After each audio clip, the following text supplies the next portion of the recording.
Hi, everyone. Thank you so much for joining our coffee chat. It's always nice to see you all here. Thank you so much for your time. If you don't know me, I'm Fernanda 𝗔𝗃𝗂𝗏. I'm the host of these sessions. And usually we get together once a month to discuss about the payments industry with our colleagues. So it's always a very cool moment of our day to really be with you guys. So thank you so much for joining. And today we are going to talk about our last megatrends, right? So it feels like yesterday that we started to talk about the megatrend in the coffee chat, and we are already in our last. Today we will cover the next generation of acquiring in Latin America. And just as usual, a few guidelines before we start. So just, well, as you know or may not know, in the past two sessions, we did something a bit different. So the way that we are doing, we tested, and I think this worked really well, is that we will leave some space for our guest speakers to go through the content. So we get a bit familiar about what we're going to talk about. And then at the end, we open the forum for everyone to make some comments or ask questions, or you can also use the chat. But let's leave that space before so our guest speakers can cover all the content, and later we open the forum for everyone. Okay. And also, it's always a pleasure to have you on camera and see your faces. So if you can put your cameras on, that would be really nice. And also just keep in mind that we publish these materials on our YouTube channel and also in our website. So if you feel that there's a data here that you really like, you don't need to rush and take screenshots, because you can access all this material later in our website, right? And as I mentioned, we are covering our last megatrend of the year. We already covered multi-rail, agentic commerce, cross-border, B2B payments, and now we are talking about acceptance. Right. And for that, today we have our two guest speakers. So from PCMI side, we have 𝗚𝗲𝘅𝘁𝗶𝗍𝗂, which probably you know him if you are here with us for a long time. 𝗚𝗲𝘅𝗁 is always here in the coffee chat. And Matthias Feinbrunn from GetNet. He's the VP of Consulting Service, where he leads a global team around payments optimization, performance improvement, and AI-driven commercial solutions. So as usual, we'll start with 𝗚𝗲𝘅𝗁, and then we go forward with Matthias. So yes, Lau, the stage is yours. Yes, great. Thank you, Fer. Thank you, everyone, for joining.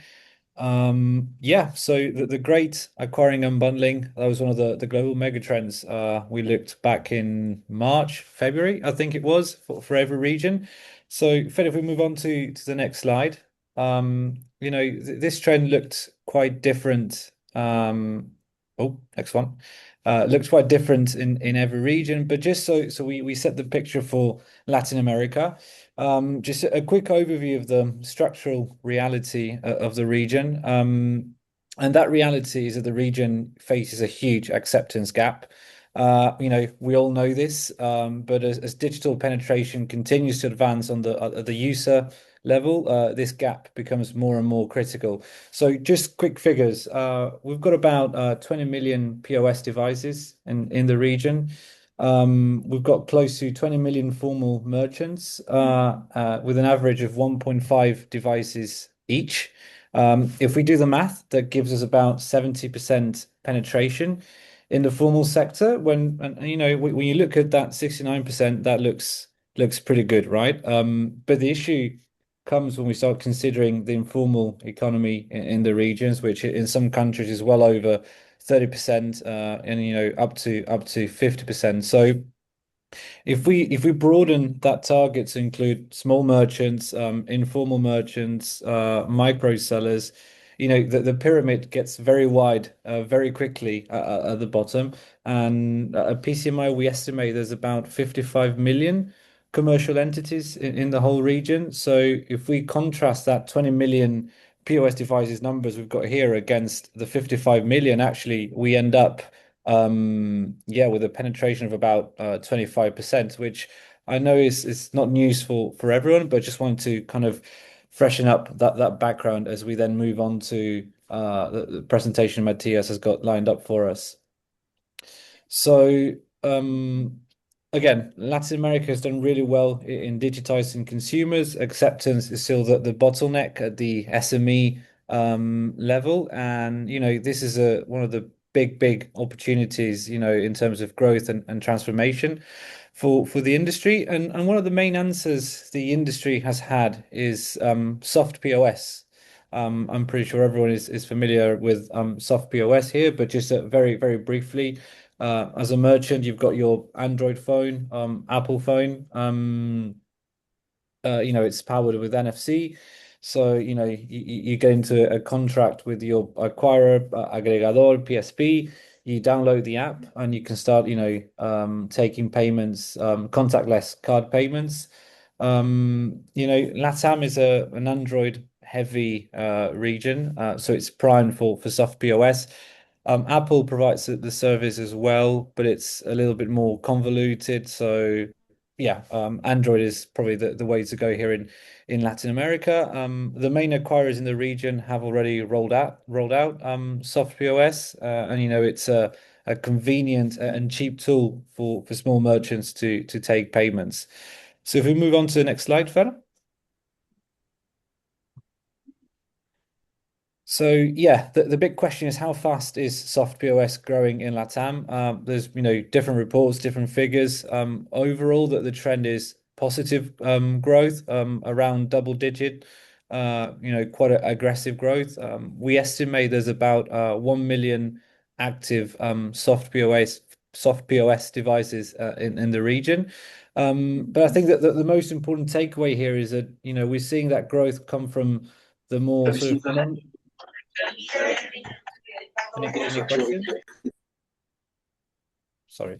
Yeah, I was saying that the most interesting takeaway from this is that we're seeing the growth come from sort of non-traditional verticals. So micro merchants, home services, taxes, logistics, independent professionals, accountant, lawyers. It's those segments where having a traditional POS device is a bit more costly or just not very practical, right, for the use it will be given. Now, if we think about the future and we do a conservative sort of forecast prediction, let's say that traditional devices continue to grow at a rate of around 10%, while soft POS grows at 25%.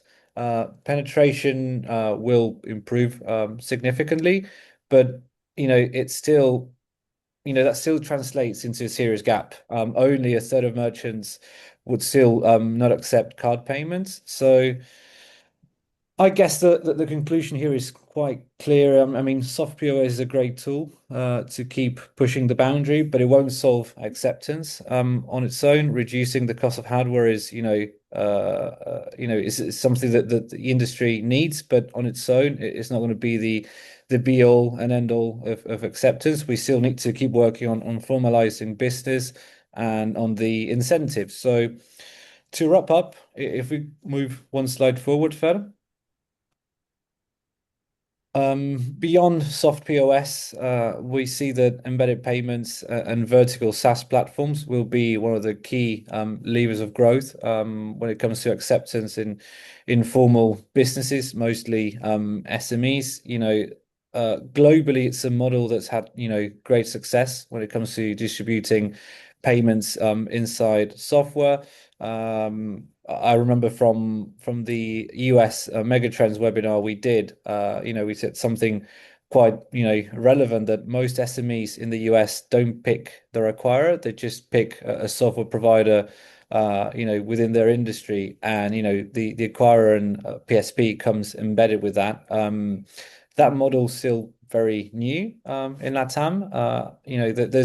There's some traction in accounting software, mainly because they operate within the financial core of a business. That's a pretty important distribution channel.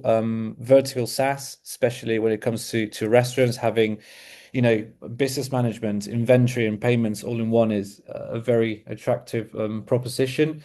And then within the service sector, wellness, beauty, health, again, it's a sector that's becoming more digitized. A lot of WhatsApp enabled booking and payments, but as business becomes more complex, the value of integrating bookings, billing, and payments all in one becomes very, very, very attractive. So yeah, to round up, well, soft POS and embedded payments, will help the acceptance course, that they'll help in this battle. Latin America is still, constrained by formality, incentives. SMEs are still digitizing. So yeah, I think we're going to see this impact in the medium term as more SMEs continue to digitize.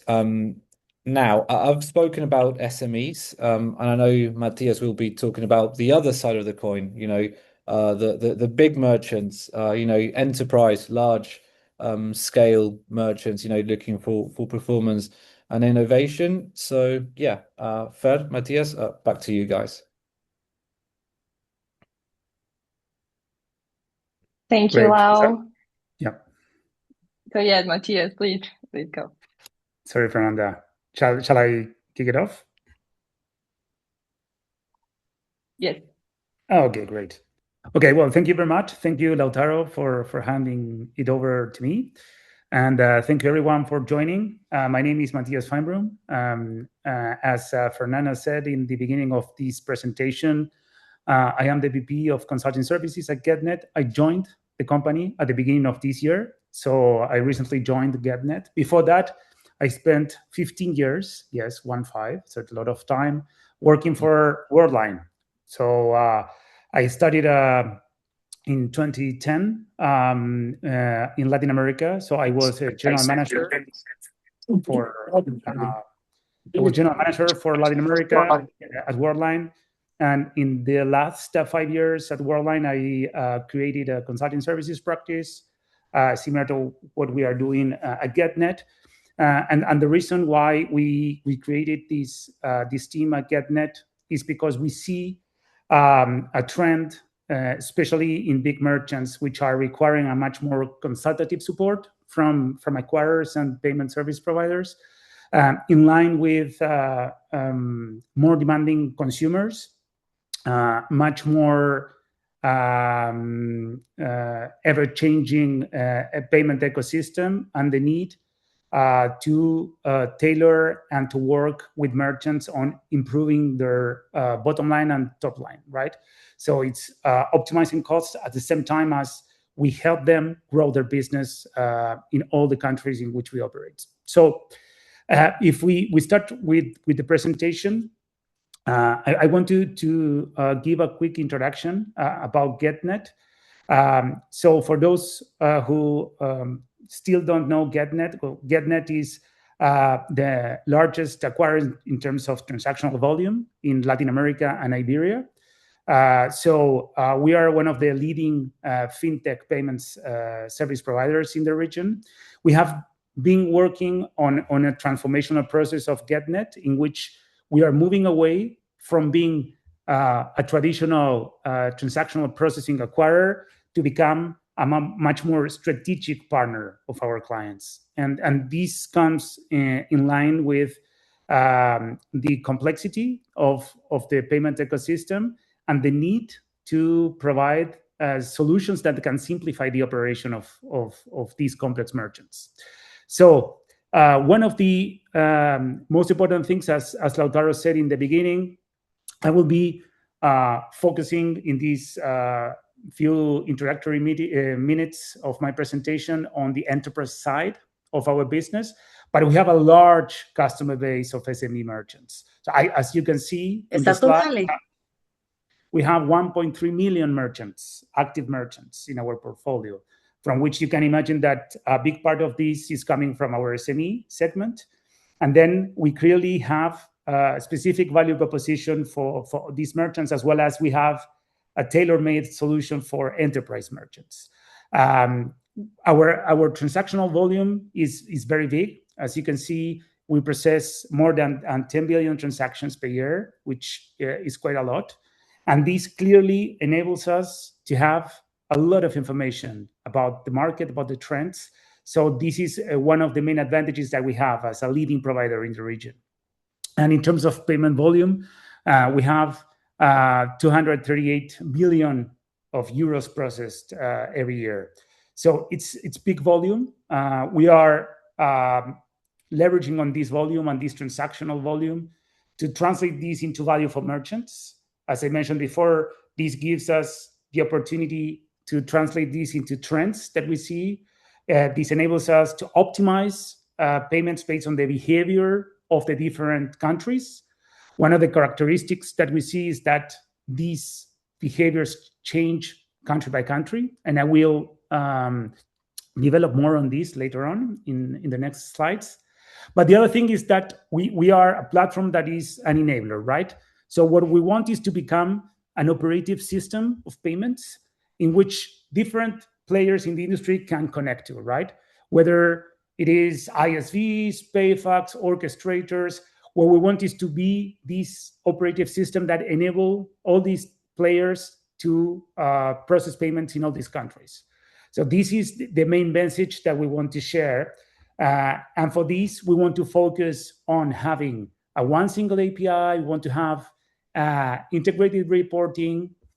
We want to integrate also consulting services into this operating system. And we want to have value-added services on top. The main goal of this is to provide a true omni-channel value proposition for merchants. Whether it is online or in-store, merchants can leverage on our platform to consolidate, concentrate all these payment methods, and to guarantee the maximum conversion for their consumers.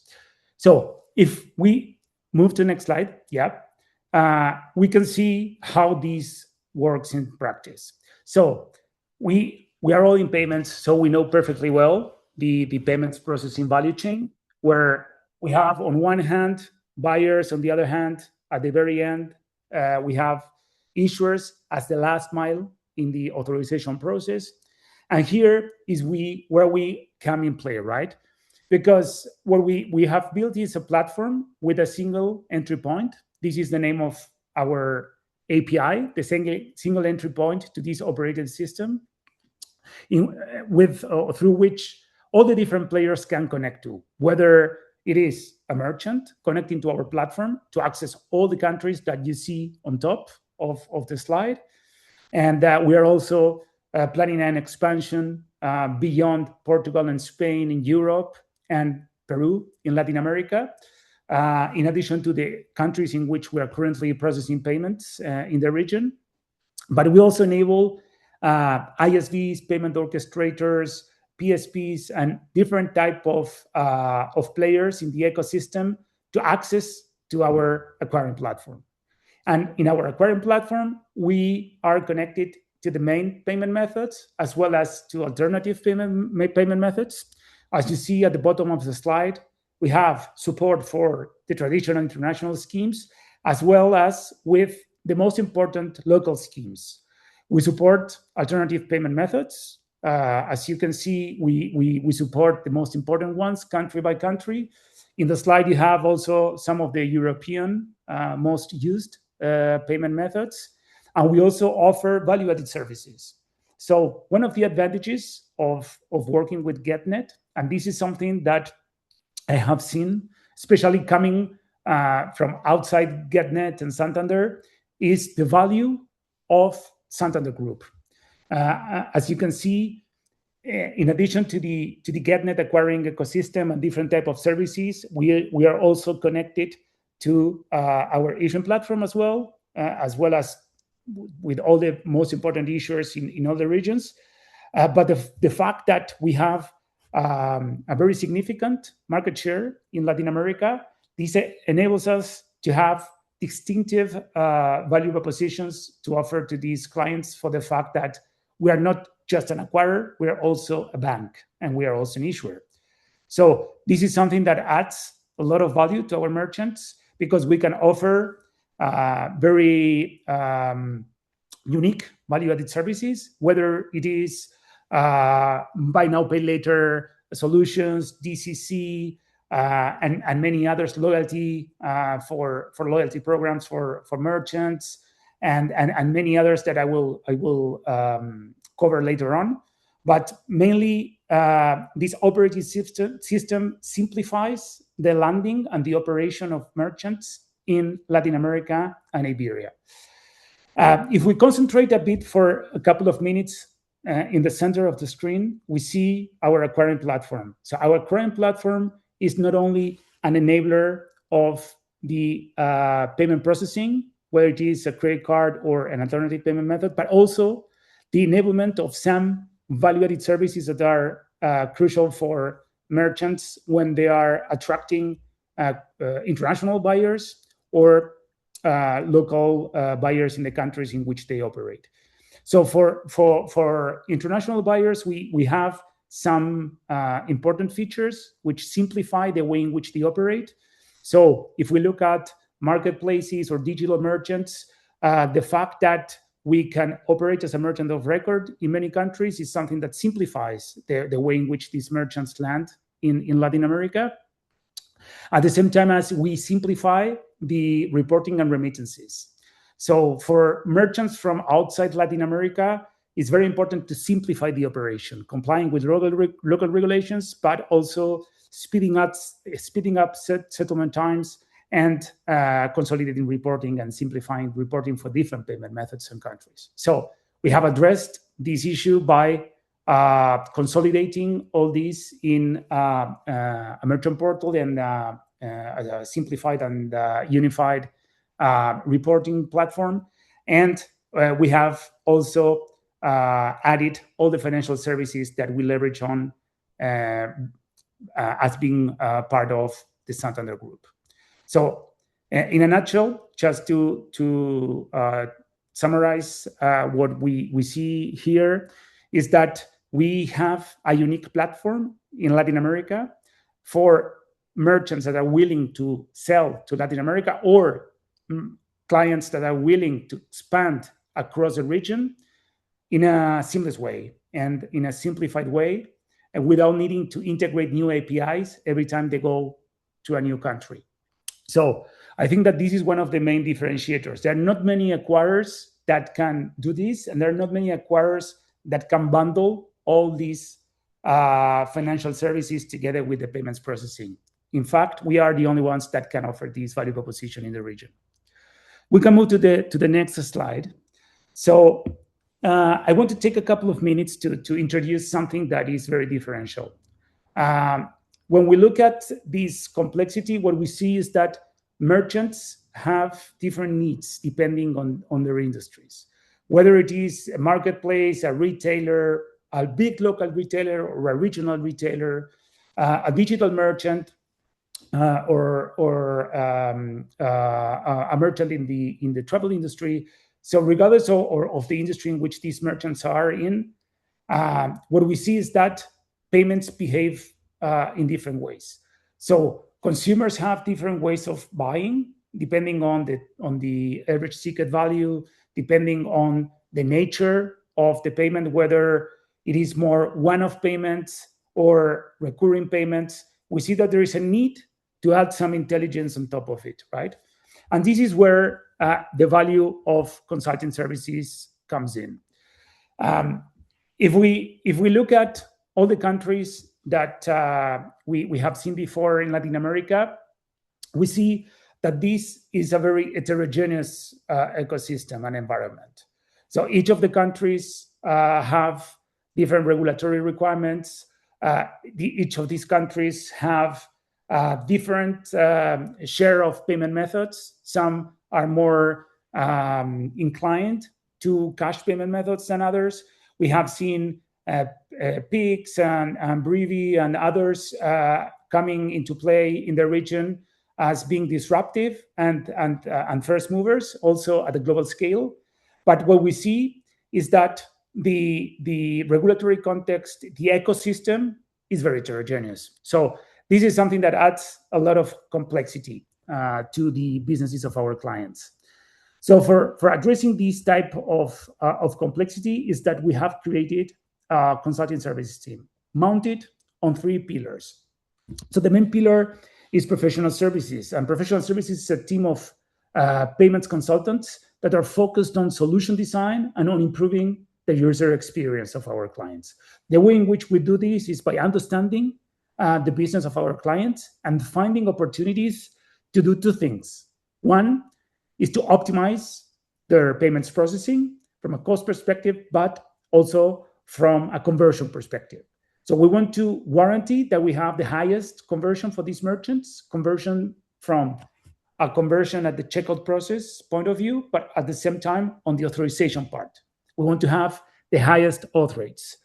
And when we look at auth rates, we look at the full Santander funnel, which is Santander acquiring and Santander issuing, but we also look to have the highest conversion rates and auth rates for other issued cards, right? Other cards issued by other banks. So as an acquirer, we process other issued cards, and we want to be sure that we have the highest performance on that side as well. So for doing this, we have a team of payment performance analysts that are working on this. We have a combination of AI tools and analysts that are looking at the performance of the payments of our clients. We do this for the reason that when we look at the different countries, we see that issuers behave in different ways. Many of you are in the payments industry for a long time, so you know that issuers behave in different ways. Sometimes certain data fields are treated differently, issuer by issuer in the same country. So it's very important to understand these nuances and advise merchants accordingly. And this is what we do, right? So we work on both sides. On the checkout process side to maximize conversion, on the issuing side also to maximize auth rates. And finally, we have a team of payment partnerships, and this team is a team that works with the main credit card schemes. We want to ensure that we have the best engagement with credit card schemes. Clearly, there are three pieces that come into play when we look at performance. We have acquiring, we have credit card scheme, we have issuers. So these three pieces are the key to maximize performance, in addition to the usual stakeholders that we have in the funnel. But these three play a key role, and this is where we see that complexity resides. So this is why payment partnerships is in charge of maximizing the way in which we exchange data with credit card schemes, the way in which we leverage on their data and insights, and bringing this into value for our clients. So these are the three pillars that we have brought together in order to deliver the consulting services value proposition. This team, just to close, is a global team. So we have this team located not only in all the countries in which we have acquiring operations, we also have offices in the US and APAC to support the operation of our US merchants and Asian merchants that are processing in Europe and Latin America. So this is the way in which we operate in order to be close to our clients, close to their headquarters, but also delivering consulting services in their own countries. And finally, what we see is that we see outcomes coming in three main areas. So we want to create more business for our clients, which means more approved revenue, increase the top line, more revenue for merchants by combining the three pillars. Then we want to have optimized cost, combining the best payment methods from a conversion and cost perspective for merchants. And we want to help merchants to expand faster. So this single API, this consolidated, integrated reporting, consolidated platform enables merchants to expand to new markets in a seamless way. So we are a business enabler, combining our financial services together with our payments operative system that brings options like being ourselves the merchant of record to simplify the landing in new markets. These are the things that we see as levers for merchants to expand rapidly to new markets.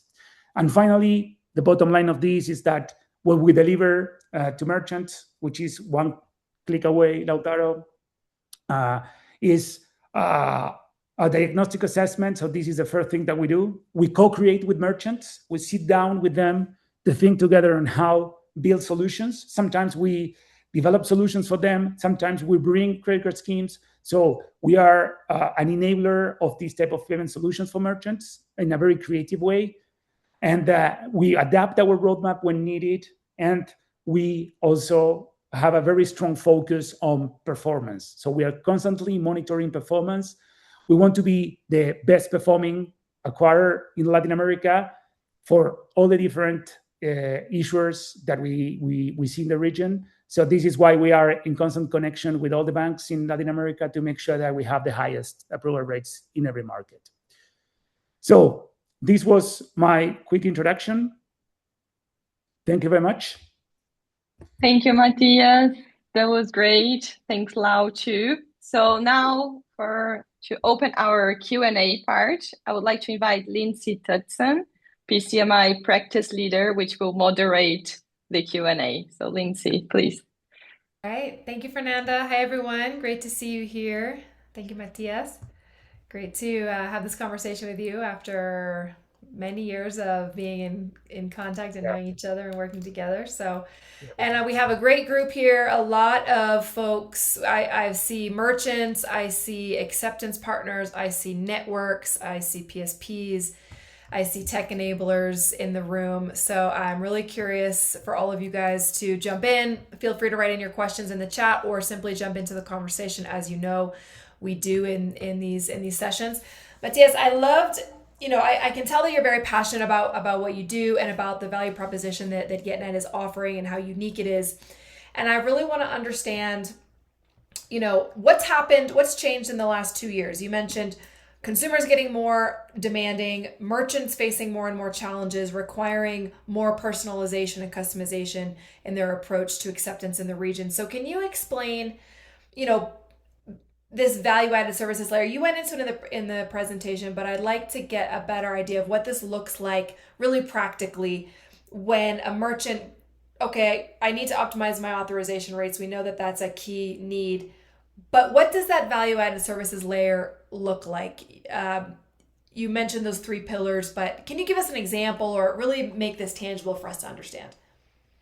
Yeah, definitely. I think this is the key. What I've seen, and this is the reason why we have created this consulting services team, right? What we have seen is that there was a shift in the payments processing business from being a traditional transactional processing provider to become a business enabler. So acquirers typically were like a utility company charging for payments processing, charging a fee for that, and becoming a catch-all payments processor. Bring me flow from wherever it comes. And I think that we changed this in a way in which we became a value-added service provider and a business enabler. So the type of conversations that we are having with merchants in the past couple of years changed a lot. So merchants are looking at payments, but this is also a change within the merchant business. So the payments department became a much more strategic area in the business of our merchants, right? So they are looking at payments as an enabler of new businesses, and this shift is what made a click in our business, in which we changed ourselves and we put ourselves in a different position. So what can we do? That was a question that we asked ourselves. What can we do in order to use all the assets that we have to show ourselves as business enablers? And this is where GetNet, Santander, and looking at all the assets, create these operative systems. This is how I call it, right? Because we can plug ISVs, we can plug orchestrators, merchants, whoever wants to access this operative system, and we enable many different tools. So whether it is DCC, whether it is dynamic working capital. So if we look at the SME segment that Lautaro was presenting in the introduction, right? So we can offer financing solutions to these merchants by just having them plugged in our payments operative system. We can have merchants from Asia landing into Latin America and leveraging our DCC tools, leveraging on our FX tools, which combining the financial assets that we have, the financial services assets that we have within Santander, we can speed up settlement times. We can improve FX conversion at the maximum extent for them. So we are not integrating third parties. So we have everything in-house. So after being many years in the industry, what we have seen is that many companies integrated different parties to offer these services. We have created an operative system that is all connected within the same platform. And I think that this is powerful. And this is what we have proven in the past years, in which merchants have been using this platform and have seen the simplicity of having one single operative system processing payments for them in 6 different countries with different regulations and different ecosystems, everything playing in the same way, right? So I think that this is one of the main advantages. We have became a profit engine for these merchants because we have a strong focus on performance, right? So every time we start processing payments for these merchants in this operative system, what we look is how much value we add to our clients. It's not just sending an invoice at the end of the month for the amount of transactions that they have processed with us. Is how can we show that we increase value? And value for us is how we convert more payments. And converting more payments is better payment mix in the checkout page and the checkout process, but also looking at conversion. How many of these transactions have been approved? Matias, I can see we've got some questions and I see some more cameras coming on. So I think the group is awakening with your comments. Look, a couple of things you said really just strike me as really powerful, right? You guys are positioning yourselves to be business enablers and a profit engine. That's not something you very often hear an acquirer say. And it's very true. We see it with our clients in our network that payments teams at merchants are becoming more strategic. They're no longer an operational hub. They're really driving the business and they're tasked with KPIs to grow revenue and grow profitability. So I have a couple of follow-ups here. And one question from Christian in the chat talks about buy now, pay later. I'm gonna take that question and make it a little bit more broad. We all know that APMs, account-to-account payments, are on fire all over the world. And merchants, of course, don't necessarily care about specific payment method. They want to capture payments. Right. And so can you talk to us a little bit about how we saw that you are enabling a variety of alternative payment methods. Can you speak to that strategy and how does GetNet think about enabling APMs? The question from Christian is, buy now, pay later may actually clash with Santander's own financial services and credit issuing, just like an A2A rail may clash with the traditional card rail. So how does GetNet think about that potential cannibalization or potential friction versus the expansion of the pie in general? And how should merchants think about this?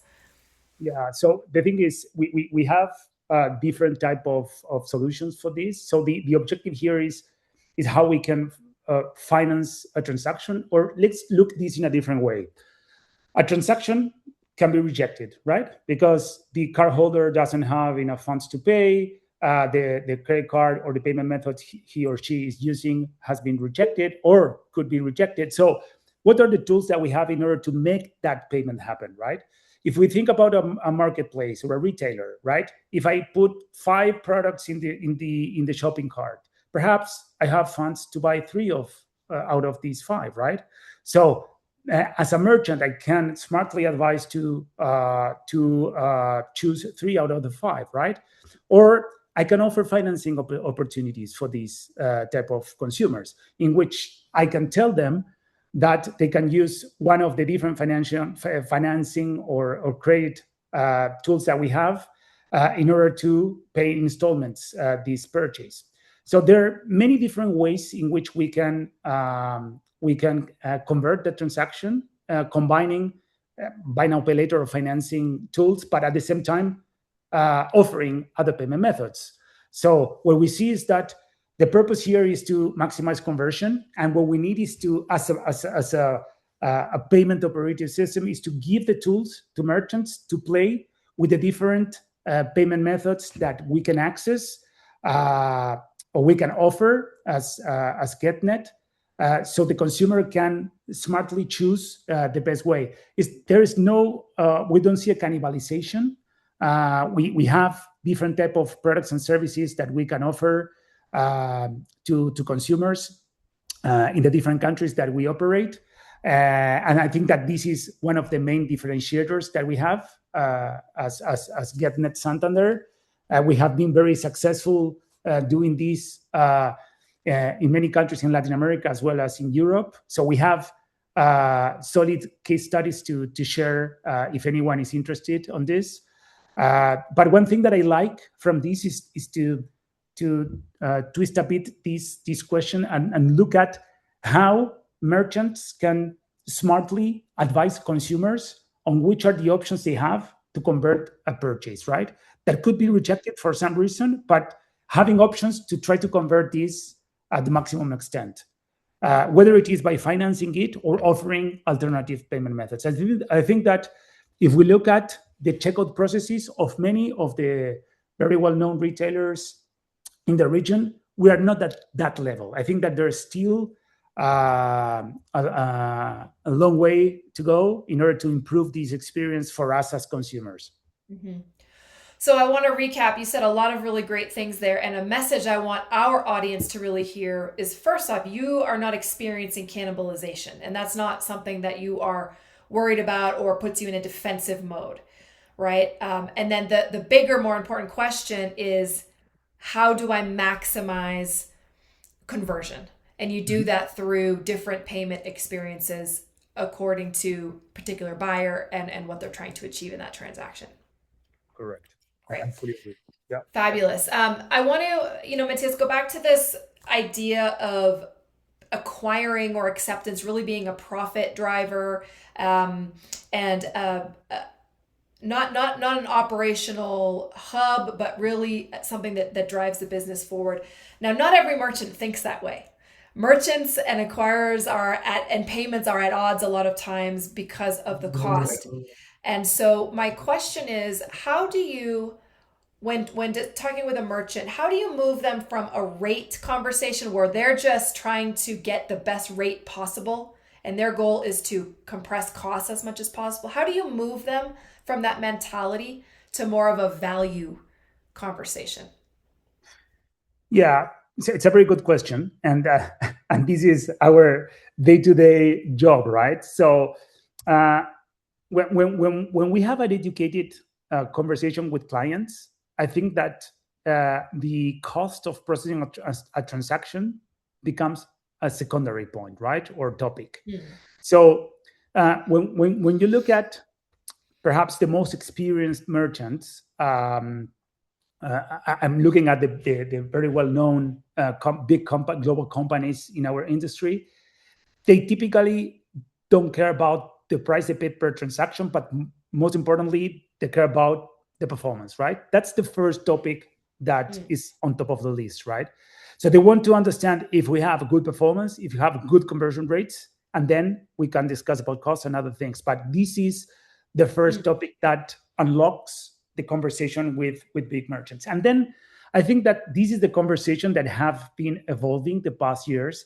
So I remember in the early days of payments, everything was about costs, how we can lower down costs at the maximum level, right? Finding ways to process a transaction, always at that time looking at credit card transactions, what's the cheapest challenge to process this and that. And I think that that evolved along the years. And now we are having a much more educated conversation in which we look at the conversion, we look at how to create a better experience for consumers. So a rejected transaction is not only a lost sale, but also perhaps a lost recurring buyer, right? Mm-hmm. So the risk of losing a transaction goes beyond that ticket amount of that single specific transaction. And I think that merchants are becoming much more worried about losing this type of recurrent buyers, as well as looking at how to increase their business and their revenue. So when you look at the amount of money that is lost by transactions that are rejected that could be prevented, it's amazing. And we are still in the early stage of this. There's a lot of room to improve the performance, improving how we process transactions, and this is part of what the team of payment performance does at GetNet. So this is a team that is taking this in a very holistic view, right? Yeah. This is something that also goes in line with this trend, as you said. Merchants are no longer looking at payment providers as the utility companies that only offer a fee per transaction. I think that you are looking at companies that can be revenue boosters, right? This is where I think we have a very important role, because we can combine not only dispute payment strategies that can enable us to optimize the conversion rates. We can also add some of the value-added services that we have within the Santander Group that can be boosters of their business. So we have seen many cases in which we have enabled merchants to launch their digital wallets, or merchants that enable their multi-currency operations, and merchants that, for example, enabled loyalty programs, or even agentic commerce. So we see ourselves as this type of strategic partner. Of course, this type of consultative service is something that we do with enterprise merchants, but we have a lot of out-of-the-box packaged tools that we can offer for SMEs. I think this is my take on this. Great. I think what resonates really powerfully with me, Matthias, and the work that we do in this area is, I love what you said. Look, one message I imagine you have for merchants is, look, best-in-class merchants think this way. They don't think about payments as an operational utility. They think about payments as a strategic lever and a way to grow revenue. You have to stop worrying about cost only and think about these other things. Now, that's a bit direct and maybe hard to deliver to a potential customer, but that's what a consultant does, right? You teach your audience how to think and how they need to be thinking in a strategic way. So just that message alone, look, guys, if you want to be best in class, you need to be thinking this way. And for PCMI, we do so much work in the small merchant and acceptance realm. And that cost, of course, is the biggest concern of a small merchant, with good reason. There's absolutely good reason for that. But for PSPs and acquirers who are going after the small merchants, in a way, that's a message for them too. Look, guys, if you want to grow, if you want to be a serious business, you need to be thinking in this way. And of course, we care about cost, but there's a lot of other things that are potentially more impactful for your business. So I think that's great. And I'd love to, if there are any merchants in the room who want to ask a question, I know we have some folks here. I'm curious what questions you have for Matthias. There's a really interesting question here from Juan. I'm curious, Matthias, about your take here. GetNet has a really strong acceptance business for merchants selling to consumers. How are you, or have you, or are you planning to extend that into B2B payments, which we know is a massive growth area globally, especially in Latin America, enabling large corporate buyers to pay suppliers by card, helping them digitize payments that may be relying on wires or ACH or very manual processes. Anything to speak to there, Matthias? Yeah, I can say that this is part of our bread and butter, let's say. So we are part of Santander Group, right? So B2B payments is our specialty. If we look at how this is done by other payment companies, they're typically integrating third parties to implement this. We have this fully integrated in our platform, right? So this is something that we do leveraging on our payments platforms. So for us, it's very easy to move money from country to country.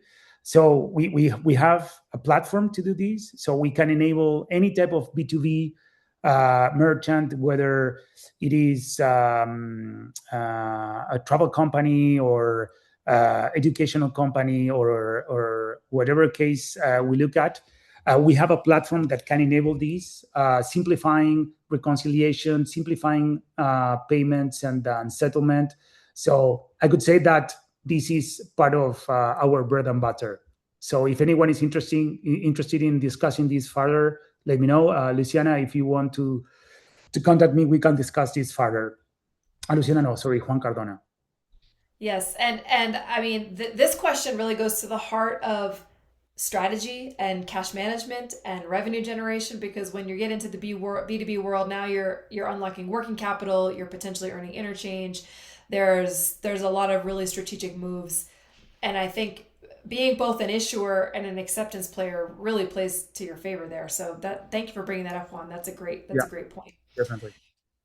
So let's go to this topic of ISVs and verticalized software. Matthias, it's a very hot topic in the industry globally. In Latin America, it's still very immature, but a fantastic growth potential.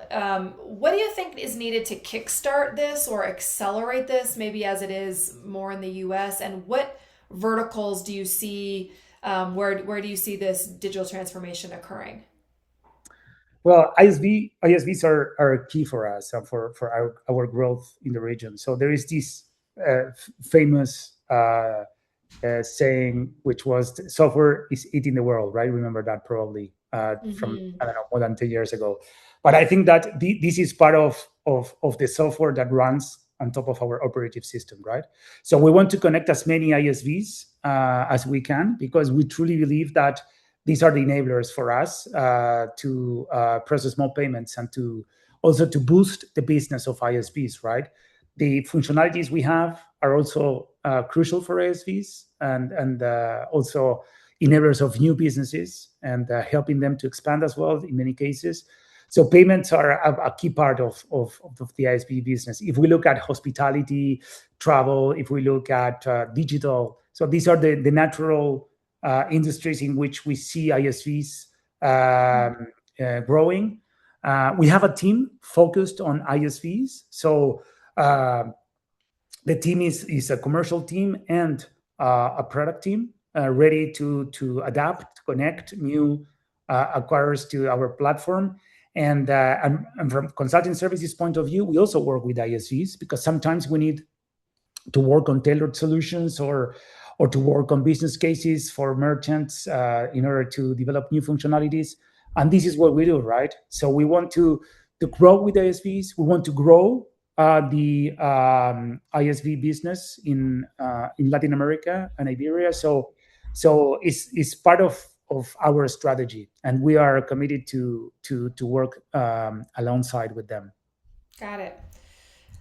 Fantastic. And I want to go to probably a question that's on many people's minds from Chris. What is your interest in seeing true agentic commerce? Is this something Latin America will accept?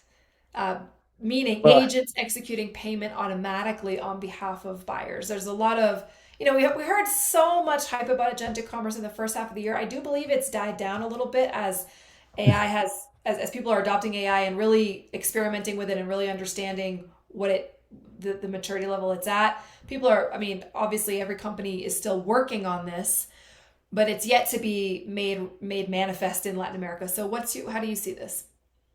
Well, the thing is, agentic commerce is part of the AI reality, right? There was a hype, there were many buzzwords, but AI is here to stay, right? So I think that the question here is when agentic commerce is going to get traction or to start developing in the world, not only in Latin America, right? And I think that there are many things going on. So we were one of the first players in the world announcing the first agentic commerce transactions. So we announced this in Mexico with a Mexican merchant. So you can check this case online. But for the moment, what we see is that the agentic commerce case studies are all in some sort of controlled environment, right? So the question is when agents are going to freely do transactions on our behalf, right? And this is interesting because we have seen credit cards making big efforts to improve authentication, right? 3DS and many different tools in order to use the fact that there is a person doing an online transaction with the phone or with the computer, using some biometric checks and so on. And all of a sudden, this has been challenged by agents. So I think that the concept of the verifiable intent and who's buying and these type of things are now the topics that we are all working on. So I include ourselves because we work together with the credit card schemes on this. As an acquirer, we are one of the strategic stakeholders in the authentication of transactions. So I think that there's a lot still to be done, but there are a lot that has already been done, right? Mm-hmm. So I think that it's a matter of time still. We have seen that the ecosystem reacted very fast. I think that this was one of the cases in which companies were moving faster than the ecosystem, pushing the stakeholders to react and to adapt to this new environment. But I think that we still need some time to see this getting traction, right? What I see. Yeah, I like what you said. The ecosystem reacted very quickly, faster than consumers generated appetite, and certainly before merchants generated appetite. It presents a lot of risk, a lot of unknowns for them, a lot of competition for them, going at odds with their existing marketing and loyalty strategies. So, a lot of the tools are there, and I think we still have to see how the demand side is going to evolve. Yeah, and in that sense, I can say that at GetNet, we are fully ready. So we are a company fully AI-driven. So we use AI in our everyday work. You can check also online. Santander is one of the most innovative companies in the world in terms of AI adoption. We all use AI in our daily lives at Santander and GetNet. And it's part of the DNA of our platform. So we have AI working on almost all the areas, including finance, for example. We recently participated in one of the most important AI events, showing a case study, about how we have implemented AI for our internal financial processes. So we have AI at all levels working at GetNet. But the thing is, we're now just waiting for the market to adopt this at the right level in order to see this getting traction. We are fully ready because we already have merchants working with agentic commerce, and this company in Mexico, 𝗚𝗲𝘅𝘁𝗶, is a case study that you can check online. Implemented a full end-to-end case in Mexico of agentic commerce doing online transactions live. Very interesting. I'm curious myself to check that out. So 𝗡𝗏, why don't you bring our final slides up as we wrap up? Matthias, I want to, as we bring these slides up, I want to remind everyone here, most of you know PCMI, not everyone knows exactly how we operate in the ecosystem, and many of you guys are new to us. So our role at PCMI here is to create an environment and network and a community for insight sharing, which feeds our ultimate value proposition, which is to use research and insight to help companies in the payments industry grow, measure, and protect their business. And we work with acquirers and acceptance partners across the ecosystem as well as merchants. And you can see here just some of the offerings and value that we've brought to past clients in this area. Mapping the ISV ecosystem, commercial intelligence to accelerate sales, whether it's soft POS or other areas of your acceptance solution. For merchants, developing new customer acquisition strategy, using payment methods and payments knowledge, developing a direct-to-consumer e-commerce strategy. These are all things that we do at PCMI. And we work closely with our clients and our partners for additional operational consulting that we are personally not able to handle, such as what Matthias is offering here at GetNet. So we wanted to make sure you guys are all aware of how PCMI, beyond our coffee chats, how we can actually help you achieve business outcomes in your operation. And I want to thank you guys for being here and for tuning in. And Matthias, I just want to, if we can kind of go to the next, I want to make sure everyone, please bookmark our next coffee chat in 1 month on September 16th. And Matthias, as we wrap up, thank you and Andres, who's also on the line here, for helping organize and for participating and sharing your expertise with us. And I just want to give you a moment to kind of provide, what the last closing thoughts that you would want our community here. Again, we have a combination of merchants, of acquirers, PSPs, other acceptance partners, and tech enablers on the line here. So, the floor is yours to kind of close this out. Yeah, first off, Lindsay, Fernanda, and PCMI team, thanks a lot for the invitation, and I want to also thank you, all the people that joined today. So thank you very much. My closing words are basically that we are very excited to build the next generation acquirer in Latin America and Iberia. We want to become a payments operative system. So this is what we really, really like. And what I would like is that we all, as a group, as a community, will build this together. So we are eager to receive feedback from all of you because we build our strategy, we'll build our products and services based on feedback. And this type of two-way conversation is something that we really like. I participate, and we participate as GetNet in many different forums in which we like to exchange this. I think that as GetNet, we have a privileged position in the industry to make things happen. So eager to hear feedback, eager to hear ideas that can contribute to our strategy, and always here to help everyone. So feel free to contact me. I really, really look forward to connect with you. All right. Well, thank you, Matthias, very much. Loved hearing your perspective and sharing with us. Thank you, everyone, for joining. Thank you so much, and we'll see you next time.